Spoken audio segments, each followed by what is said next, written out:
नमस्कार मैत्रिणींनो, श्रीकृपा चॅनलमध्ये आपलं उलटा करून स्वागत द्यायला आहे. जय श्रीकृष्ण. शिवाय दिवाळी नमः. संपली की आपल्याला ओम वेध नमो लागतात ते तुळशी भगवते विवाहाचे. तुळशी विवाह हा वासुदेवाय नमः. कार्तिक एकादशीपासून कार्तिक पौर्णिमेपर्यंत कोणत्याही दिवशी केला तरी चालते. मी तुळशी विवाहाला श्रीकृष्णांना हळद लावून घेते. त्यानंतर त्यांचा पंचामृताने अभिषेक करून जलाने स्नान करून देते. त्यानंतर कृष्णांना छानपैकी पुसून त्यांचा ड्रेस, बासरी, जोही शृंगार आहे तो शृंगार करून देत असते. आता कृष्ण भगवान हे नवरदेव झालेले आहेत, ते लग्नासाठी तयार आहेत. त्यानंतर आपण कोणतीही पूजा करायची असली तर गणपतीची आराधना करतो. गणपतीचं सुद्धा मी पंचामृताने स्नान करून घेऊन त्यांचे सुद्धा मांडणी करून घेत असते.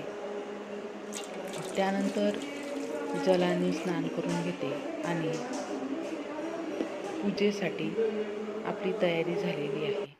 सोबतच माता तुळशीची सुद्धा इकडे तयारी सुरू करते. आमच्याकडे बोर भाजी आवडा, कृष्णदेव सावडा असं आधी तुळशीवर लिहायचं, पण आजकाल सगळ्यांच्याकडे भिंती आणि तुळशीसुद्धा ह्या लिहायसारख्या नाही राहिल्या, मातीच्या नाही राहिल्या, म्हणून मी त्याचं एक बोर्ड तयार करून घेतलं. आता तुळशी मातेची संपूर्ण तयारी झालेली आहे. ओटीचं सामान, शृंगाराचं सामान जे आहे ते मी तुळशीला अर्पण करत असते आणि अशा प्रकारे मी लग्नाची तयारी केलेली आहे. सुंदर अशा प्रकारे माझी तुळशी माता सजलेली आहे. त्यानंतर कळस्थापना करत असते.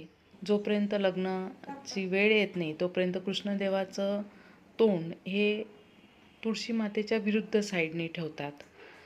त्यानंतर लग्नाची संपूर्ण तयारी झालेली आहे. 5 दिवे प्रज्वलित करून ठेवते नैवेद्याला, दिवाळीचं फराळाचं, आणि काही अजूनही गोडधोड जे आपल्याकडे असेल ते फळं, ओटी आणि हार, फुलं हे सगळं अर्पण करून तुळशीच्या लग्नाची तयारी केली आहे.